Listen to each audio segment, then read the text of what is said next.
My name is Mitch McCormack, your church planting missionary to the country of Peru, and just wanted to give you guys an update of our family and all God's done in Arequipa, Peru. It's an active place, and that's a good thing because there's lots of people, and there are lots of people that need to hear the gospel of Jesus Christ.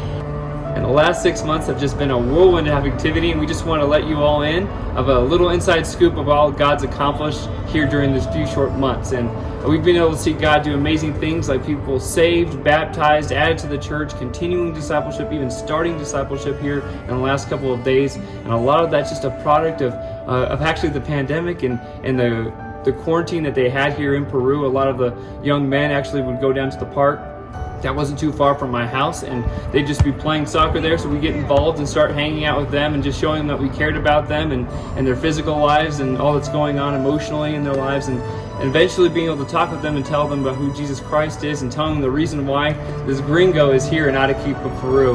And a lot of that has just been able to blossom. A lot of them are in groups of men, so they all want to come to church together, and they want to be discipled together, and they all want to be baptized together. And so it's been an amazing thing to see God work through that and through a pandemic that maybe Satan meant for evil, but God means for good. We had a group of 7 interns that came down for a month, and they were just looking to see what God might have for their life and in store for them. And so they wanted to have a practical life-on-life experience with a missionary here in Peru, and we were able to see 6 of those 7 young men and women actually dedicate their lives and surrender and be called to the mission field while they were here. And so it's been amazing to see both people in America and people in Peru impacted here in the first few months. We've also seen a lot of church growth here in the last several months as well. Whether that's churches that already existed continuing to have more in membership, or whether that's churches that have just become established, or even other churches that have just been planted. We had a church just a couple days ago that money was pooled together, and we were able to be a part of buying a new property just on the outskirts of town for a brand new church plant. That's been super exciting for us to be a part of, and we're excited to see how God's going to bless. They were a church that didn't have a building, around 30 to 40 people, but now they have a place to meet, and we're excited to see how God continues to grow that church through their new property there in the outskirts of town.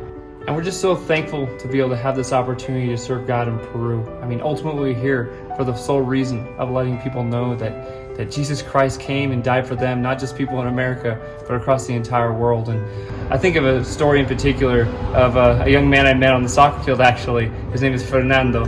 And Fernando was just a young man that was smiling, having fun on a soccer field. But the more we talked, the more that we built a relationship with each other, the more I found out all the things that he's been struggling with, and depression and all those things. And I'm just reminded that the gospel is the only way to be able to change these young men's life, and being able to share that with him over and over again. When he asks how things are going well in my life, when he asks how I'm able to stay happy or through down times, or when he asks questions that are really difficult, I can just point him straight back to Christ every single time. And being able to see him continue to grasp onto that, getting saved here a couple months ago, starting discipleship, really starting to dive into God's Word, and getting baptized here in a couple weeks actually, and just really excited for this young gentleman. And being able to see people like Fernando following in his footsteps. Now I'm working with a man named David, and he's interested in the gospel. And it's just amazing to see people that go from with no hope to people that are now full of hope, full of joy, full of restoration, and excited to see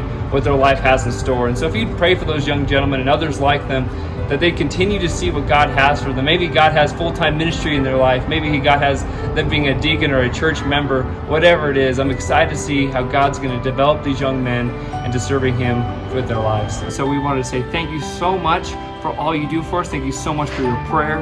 Thank you so much for your support as well. And we're just so thankful that we have the ability to represent Christ for you here in the country of Peru.